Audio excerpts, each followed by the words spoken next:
บิ่งรถไฟเนาะรถไฟมาฮอดแล้ว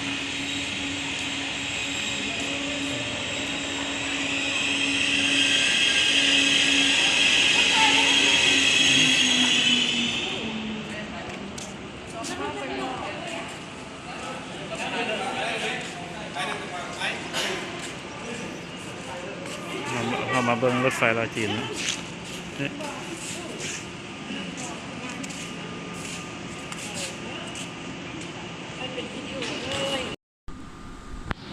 รถไฟลาวจีนมาจอดที่สถานีเมืองยาวส่ำใดไปเบิ่งเลยนะ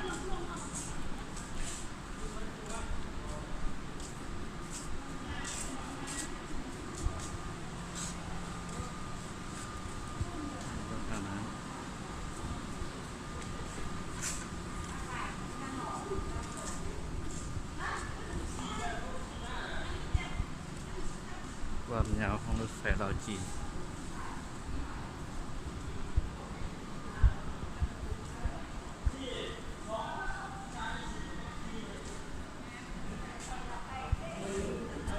ยาวหลายเนาะ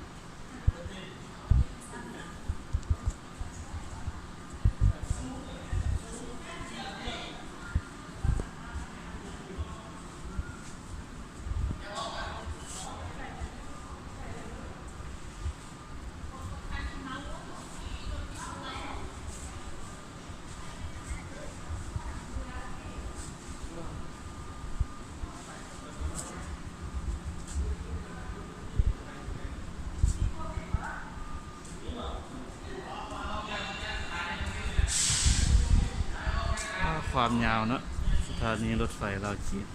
รถไฟลาวจีนนี่นะพุ่มห่างของรถไฟ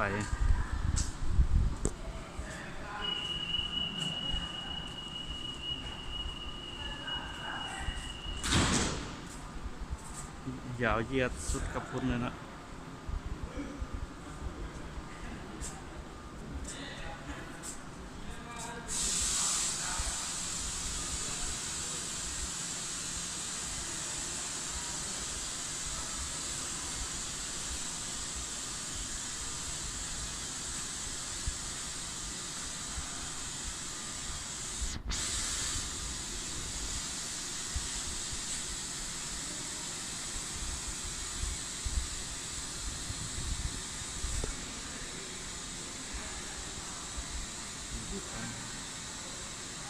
ท่านเมือง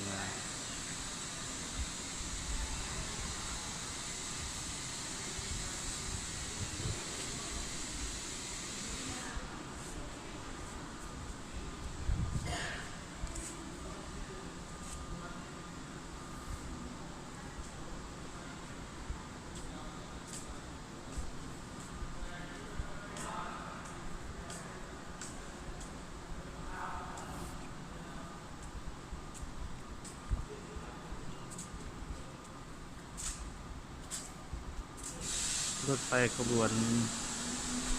สถานีเมืองลูกแต่นครหลวงมาเนาะกำลังจะออกไปสถานีบ่อเต็ม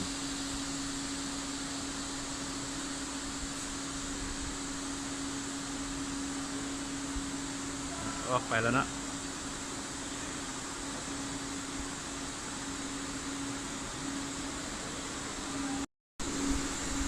ออกไปแล้ว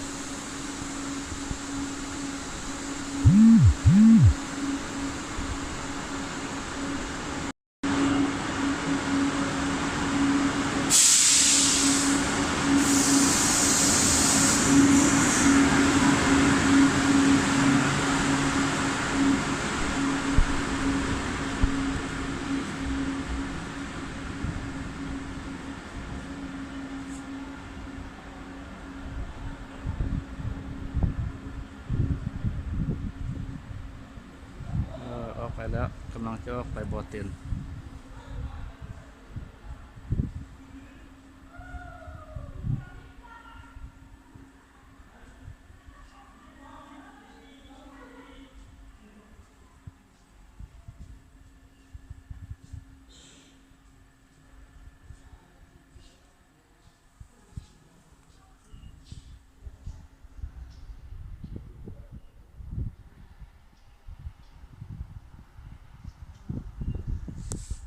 ออกไปแล้วเนาะ